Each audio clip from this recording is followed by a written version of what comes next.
If you're experiencing issues with FIFA 24 multiplayer not working, follow these steps to troubleshoot and resolve the problem. Step 1. Check your internet connection. Ensure that your internet connection is stable and working properly. You can do this by running a speed test or trying to connect to other online services. If your connection is weak, consider resetting your router or switching to a wired connection. Step 2. Update the game. Make sure that FIFA 24 is updated to the latest version. Developers often release patches to fix bugs and improve multiplayer functionality. Check for updates on your gaming platform and install any available updates. Step 3. Restart your device. Sometimes, simply restarting your gaming device can resolve connectivity issues. Power off your console or PC completely, wait a few moments, and then turn it back on to refresh the system. Step 4. Check server status. Visit the official FIFA or EA Sports website to check if there are any ongoing server issues or maintenance.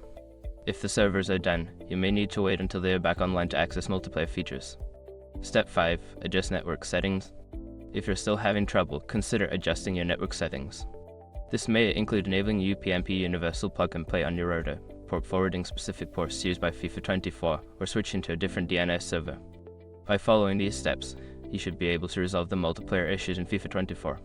If problems persist, consider reaching out to EA Sports support for further assistance.